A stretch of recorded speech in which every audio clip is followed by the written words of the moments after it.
بسم اللہ الرحمن الرحیم۔ اگر کسی نے خواب میں مچھلی دیکھی ہے تو مچھلی کی تعبیر ایک تو یہ ہے کہ اسے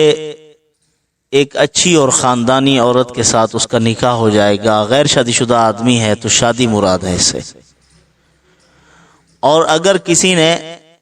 شادی شدہ ہے اور اچھا آدمی ہے، اس نے خواب میں مچھلی دیکھی ہے تو اس سے مراد صالحین کی جگہ عبادت ہے، یعنی اللہ والوں کی صحبت بھی نصیب ہوگی، یا اس سے مراد یہ ہے کہ وہ آدمی اپنی زندگی میں مسجد تعمیر کرے گا، اللہ کا گھر بنائے گا۔ مچھلی سے مراد مسجد ہے۔ اور اسی طرح اگر یونس علیہ السلام کی مچھلی دیکھی ہے، اس نے خواب میں کوئی ایسا تصور آ رہا ہے، تو اس کا مطلب یہ ہے کہ وہ مشکلات سے نکلے گا، پریشانیوں اور مصائب سے اللہ پاک اس کو آزادی مرحمت فرمائیں گے، رہائی نصیب فرمائیں گے، اور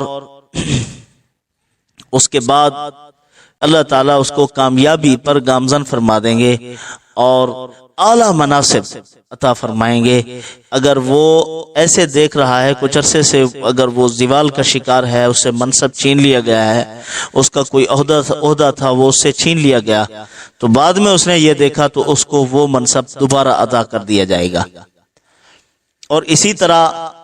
حضرت نوح علیہ السلام کا تنور دیکھا ہے اس نے، اور جس سے پانی نکلا تھا، وفارت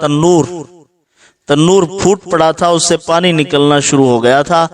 آسمان سے پانی برس رہا تھا، ادھر سے تنور سے پانی نکل رہا تھا، تو سیلاب آ گیا۔ وہ تنور کون سا تھا؟ اس میں مختلف اقوال ہیں۔ بعض حضرات کہتے ہیں وہ اما حوا کا تنور تھا، جس میں وہ روٹیاں پکایا کرتی تھی، اسی سے وہ پانی نکلا ہے۔ تو وہ بڑھتا گیا تو اوپر سے بھی پانی آیا، تو زمین پہلے ڈاواں ڈول تھی، یہ جیسے ہموار زمین ہوتی ہے یوں نہیں تھی، کوئی بڑے ٹیلے تھے، کچھ بالکل نیچے تھی، اس طرح کوئی زمین کی ترتیب تھی۔ جب سیلاب آیا تو اس سیلاب نے اس کو برابر کر دیا تھا، بالکل برابر ہو گئی تھی زمین، اس پلاٹ کی شکل میں جیسے اب ہے زمین، جیسے نمائشی پلاٹ بنے ہوئے ہوتے ہیں۔ اللہ تعالیٰ نے پھر زمین کو نمائشی پلاٹ بنا دیا، جہاں لگا ہوا ہوتا ہے بورڈ، یہ نمائشی پلاٹ ہے، 10 بیگھے کا، اس میں کاشت ہے، فصل ہے، بڑی زبردست خوبصورت نظر آ رہی ہوتی ہے۔ تو بہرحال اسی طرح قید یوسف کو دیکھا ہے، یوسف علیہ السلام کی جو جیل تھی جس میں قید ہوئے ہیں، تو اس طرح یوسف علیہ السلام کی زیارت نصیب ہوئی، یا اس قسم کی کوئی جیل کا تصور آ رہا ہے،